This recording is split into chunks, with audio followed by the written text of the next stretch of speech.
So, what do you do for work? I do laundry, I wash the dishes, and I hang out with a bunch of teenage girls all day. Seem awkward?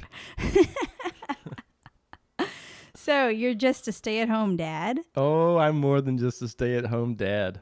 Man, this is an episode for all you stay-at-home parents where your primary job doesn't give you the paycheck in a financial way. And actually, it's quite the opposite. It is. If you didn't have us, you'd be in the poorhouse. And also, navigating gender roles at home. Mama says namaste. Mama says namaste. Making a family can be easy and fun. Oh, yeah, but raising a family can be a whole different story. From spouses to kids to the crazy daily grind, life often directs us away from connection and more into reactive chaos. If you're tired of that cycle and are seeking something beyond the picket fence blues, this is the show for you. I'm Ashley. And I'm Nathan. And we're here to take you from chaos to clarity by bringing awareness and intention into your home, not waiting for one day, and highlighting how the uniqueness in each of us strengthens all of us. Take a deep breath in and let's start a brand new day. With Mama says namaste. Well, now that the intro kind of wrapped up the podcast. We've got it all. Yeah, that's it. We're good. We're done. That was nice and quick. No, this actually, this kind of covers two things in one, because one aspect of this, I have a dear friend close by, and I was asking what kind of questions should we cover for our podcast, because I wanted to do kind of a marriage, family, or most intimate relationship focused one for the month of February, with it being the month of love. I've kind of got this stuff mapped out where we want to share with you a book that we really loved, that was really a powerful marriage book next week. And we're going to just share some things kind of around the conversation of love and our most intimate relationships. So anyway, she was saying, what if you talk about gender roles in marriage? And I thought, oh yeah, that's a good one. And that's a biggie. And then I started thinking, as Nathan and I are sitting here digging into all of it, it's not just the gender roles in marriage. It's also the fact that oftentimes you also have in roles in a relationship, maybe you have one parent that is the primary breadwinner and the other one maybe doesn't even bring anything in. And so, are they just a stay-at-home parent? So, Just a stay-at-home parent. Right. Come on, man. Well, I mean, that's oftentimes the misconception. I mean, I hear that. I hear just with that definition a lot of times. Unless you give your stay-at-home parent the weekends off, then you have nothing to say. Oh, yeah, exactly. Yeah. Well, unless you work all weekend so that person can enjoy themselves, keep your mouth shut. Well, so we want to just talk about both aspects of that. Yeah, I mean, obviously the respect and the value of what we see of the role of being in your home. And we're talking to parents, especially right now, and the role of being a parent in your home and how that is a full-time job. Well, you have the full-time job of being a parent. You have the full-time job of being a housekeeper, because keeping a household running, just the admin tasks and the to-dos and the things that break, all of that's a full-time job. And then you've got whatever ways you're bringing in money as well. Yeah. So there's a lot of aspects to this, and we can dig into this even more. Actually, as I'm thinking about it, we'll carry the stay-at-home parent role. We can bring that back up even later on at the end of this month, as we're just kind of addressing our identity in our marriage and our confidence in who we are in our marriage. So this week, let's really address that gender aspect of it. Yeah, well, I was taught that I would be a nice, useful tool to bring income in for my family, and that was the ideal definition of masculinity, was to bring that in and protect while providing. I think I do that really well. You do. And if you want to talk... flipped it on its head in the way I do it. Exactly. I was going to say, and if you talk about how you do that as coming in as the provider and the caretaker for our family, it very much looks like what you would see as the traditional mom role. Yeah, it is. And that's one of the things that's fun to experiment with in a lot of ways in our relationship, is we have allowed ourselves to to stretch and grow and try out, well, what would it be like if we swapped and you did most of the money making and I did most of the at-home stuff, and we change our life and play with that. Now, part of the big piece that, in my opinion, is if you're going to be at home, you need to be confident in what you're doing, not just like meekly, I'm just the slough-offs. I'm just here. This is the only thing I can do.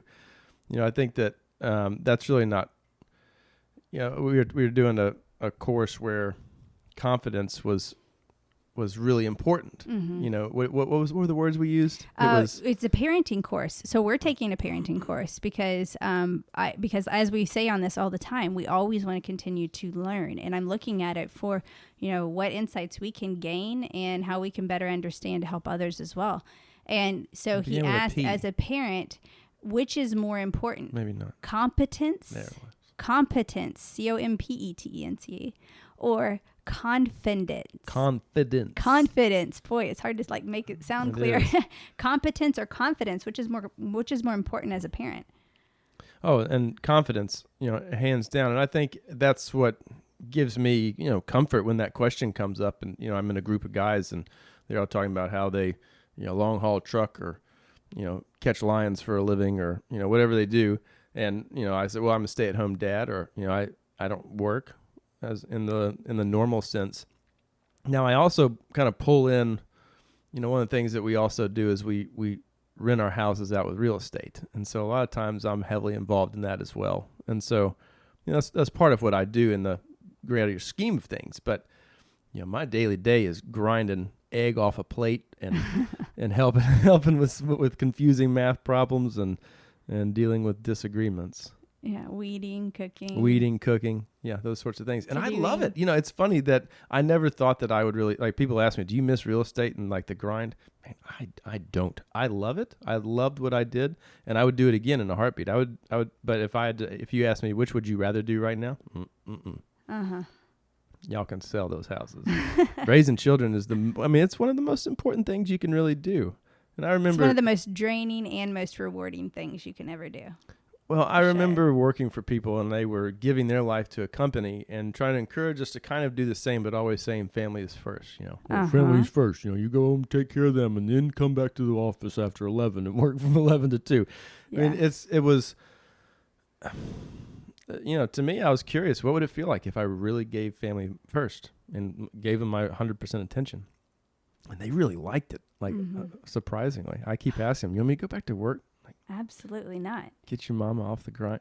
Well, as we talked about with our episode on Drive for this year, we were talking then about how we made a decision as a family that in order to bring in the income that we wanted to look for creative ways to do it that didn't sacrifice our time with our family, because Nathan and I wanted to be as present as we could. And we have the wonderful privilege and opportunity to have some ways to make that happen. Yep. So anyway, with that, it's kind of, there's this kind of ego around it, because here in the US, especially, the first thing that you're asked is, hey, what do you do? Oh man. What do you do for a living? I'm a big shot real estate agent. Right. That feels good. That feels a lot better. And so there's that first question. Can you say with confidence what you do without justifying or defending it? And just that one question can ask, or it can open up so many insights about somebody. When we talk about personality styles and understanding them, that one question of what you do can tell you a lot about who that person is, by whether or not they start by rattling off all their accomplishments, whether they launch into a crazy story of what they did last weekend, whether they share about their relationships and their family, or they go, well, what do you mean by that? What are you asking? And you can learn so much. And I love, there is actually a while back, we met a guy randomly in our neighborhood. This was ages ago, and in our neighborhood in Nashville, and he fixed bikes on the side just for fun. And as he was fixing our bike, we were really just appreciating this rich conversation with this guy. And he says, so what's your story? And I thought, oh, I love that. What if we asked people that? What's your story?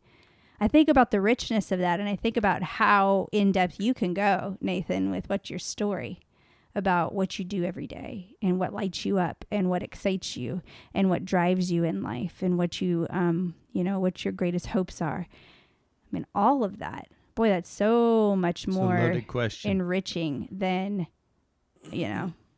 I am a teller at the bank or whatever. Yeah, absolutely. But, getting back to, the gender identity and just how, I think it's silly to feel threatened by some of those normalities, but it's true. I mean, people make a lot of assumptions based on what you do and how you do it. Mm-hmm. And I think that, being a stay-at-home person, I guess, let's say, how you do it is really important, and being very transparent and involving. I mean, I involve I call it my team. All my kids. I mean, they help me clean up the house. We all do it together, and so it's created a really rich environment that I never imagined that family would look like.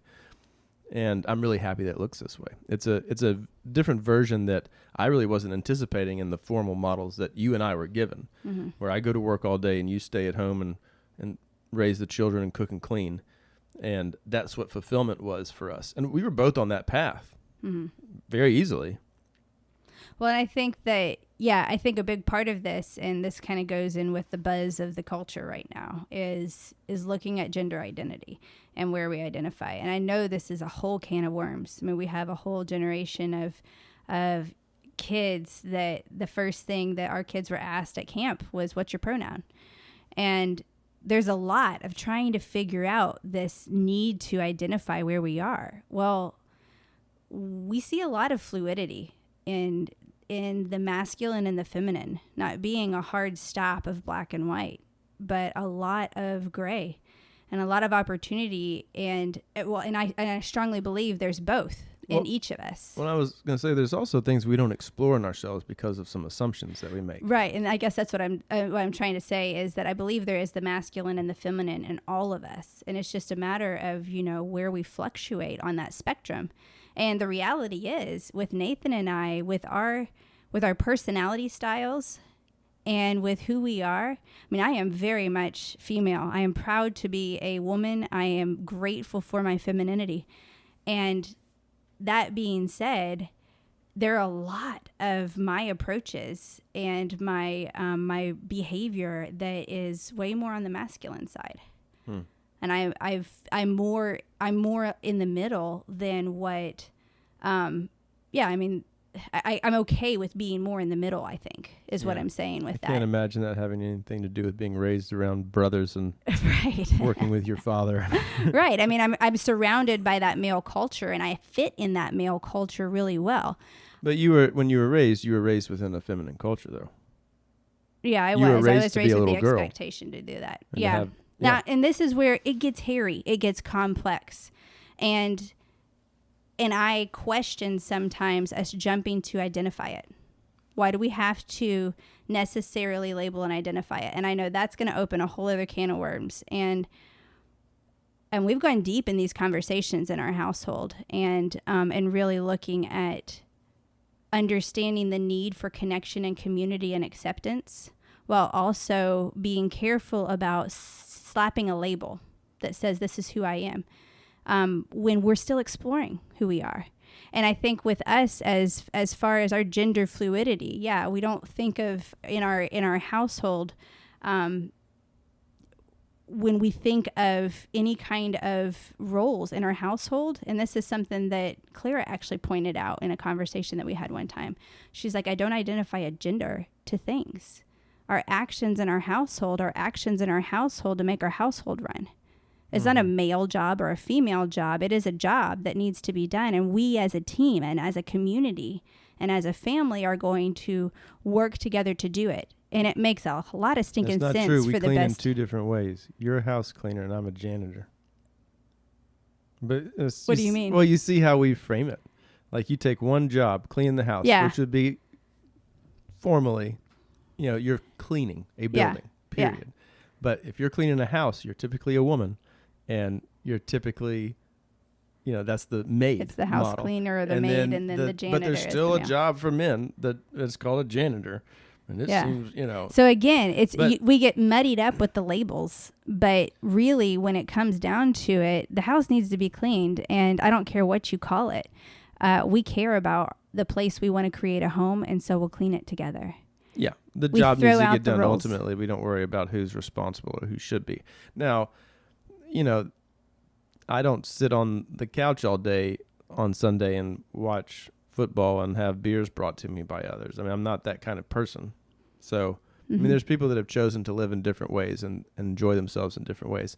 And there's a lot of different ways of trying something new. Sometimes we get so wrapped up in kind of the normalities of life. We'll spend 25 weekends out of the year watching football, but I see right now all these guys that are going to their daddy-daughter date or dance right now. It's that time of year, I guess. And why not do that at home more often and have it a connection that you can have with your kids rather than we just kind of get into these habits and these norms. And there's so many opportunities to just kind of play with it. It doesn't have to be forever, but just experiment with, what would it be like if we tried something new? Oh, the complexities of what all we can just like barely touch on in one podcast episode. Because, that brings us back to that whole idea of family vision that we talk about so often. On if you're clear on like, what's the ultimate goal? Well, the ultimate goal, in our home is to provide a sanctuary for ourselves, to restore our souls and to create peace and to have unity and togetherness, to be able to go out and embrace the world with love. If that's what I envision, then I'm going to be working hard to create that. And I'm going to be looking at how I can cultivate that. And I can do it much better if I look at the things that naturally come easy to me that I can contribute to the family. And so, I recognize that I don't mind washing dishes. So I'm more likely to jump in and contribute in that way. Whereas Nathan is way more confident in the kitchen and coming up with a meal on the fly. And so I gotta let my ego slide in that and step out of the way. Yeah. Well, and I think that has a lot to do with it. What you just said is the ego of what we think we're supposed to be doing, and be okay with, it doesn't tarnish my reputation. It doesn't hurt my image. It doesn't affect who I am in this world if I try just experimenting and seeing what would be on the other side of that coin. How'd that feel? And we do this with our children. I mean, we're careful. As much as we talk about assigning roles in our household, we assign roles of, hey, here, this is a sweet spot for you. Contribute in this way. And they're constantly changing. We're never married to these roles, and we allow for fluidity as we grow into our strengths and understanding where we can best work together. And that's what we encourage our kids to do again. So again, touching on the whole can of worms and labels and gender fluidity and everything else. We've talked with our kids about, where are they at with this and what's their comfort level. And there's so much of unknown, of just willingness to explore. And as you open up those conversations, don't freak out with the responses that you get, because they are evolving decisions. A lot of times your kids are trying to figure out who they are, just like you're trying to figure out who you are. Right. And they only have so many years of tools that they're working with. And so they might feel a certain way right now and maybe feel pressured from their peers or the folks around them to say or be one thing, and then kind of realize after they've tried on that hat, that's just not really me. A lot of times we don't really acknowledge it, but we play dress up in a lot of different ways.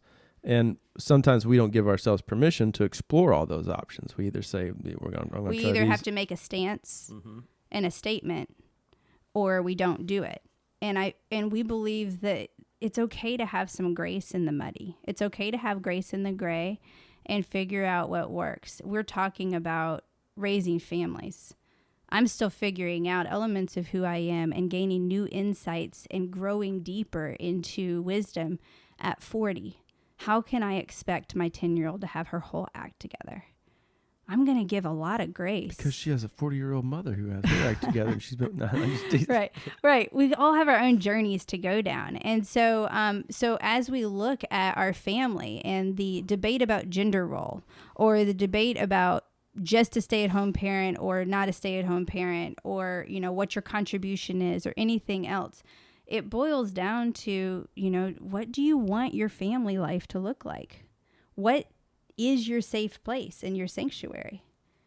Is your life about, is it about the money that's coming in? Is it about the piece of a home-cooked meal and the importance of that? Is it about creating an element of like the Danish way of hygge and having fun and laughter, peace and serenity, having an area of togetherness?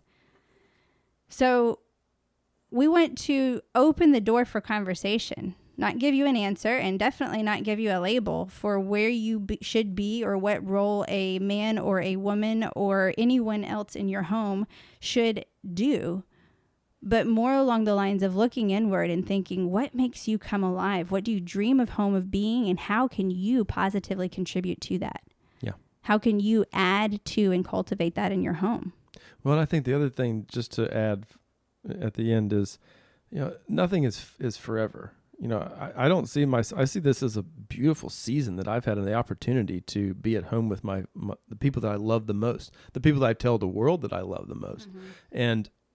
And I've taken that opportunity. That doesn't mean that when they move out of the house and I have more free time, I'm not cooking for so many people, that I won't pick up and do other things and start doing, making money. I mean, there's always opportunities. And I think we've really, I think just living in the retirement world for the last 6 years has shown me there has been not a single person that has looked at us and said, "You fool." No. You fool. You so are wasting your time. You need to get your 401ks in order. I mean, we've got all that in order, but we took an opportunity to, when we saw a window in life, to step out and enjoy our family together. Man, we took it. And we did not miss it. And we may end up working as a result of that during that window, but I'm not afraid of that. No, I've got a lot of confidence in working. I've done that. I mean, how many people step into parenting with no experience? And we dive in and we do it, and then we try to do it with half of our attention. Work we've done, and we can do it again if we need to at any point. And not only that, we've spent so much time cultivating these little entrepreneurs. They want to be a part of it. They want to look at how we cultivate and curate our next form of income even together. Well, I think we have this long game view, and we don't understand how sometimes growth happens.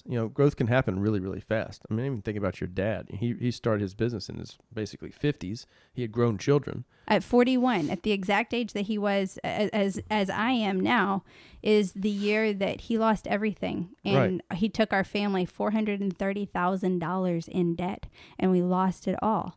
And so essentially we worked our way back and start over. Yeah, and he reinvented everything and started from scratch with nothing but a positive mindset. Yeah. And a family that loved him, and that was it. And those two things were what we built from there. But I think we limit our exploration of our purpose and what we can do in this world by hiding in some of those comfort zones, and sometimes really questioning or even exploring, even if you haven't tried it before, and just trying some new things on, that are opposite of what you think are normal might really open your eyes to first, appreciation for what's being done on the other side of the coin. And second, maybe it's something that you really do well, and you could take a weight off of somebody else's chest. Yeah, I mean, the harsh reality is also the fact that I recognize how precious life is, and we see lives lost every single day. And I look at that, and as much as I love everything that Nathan does, and I'm thrilled that he's the one doing it, I've taken it on as my responsibility to learn everything, to learn how he hooks up and does things with the RV, even though that's something that's more his turf, and to learn how to cook and make it taste really good, even though that's been more of his turf. And so I'm stepping into the shoes of everything that he's doing, so I can empathize, understand, and pick up the slack if anything were to ever happen to him where he couldn't do it. And so when we talk about, playing with these different roles, it's understanding that you as a person bringing other lives into this household, as you as running this household or having this household, you have the responsibility to know every part of it.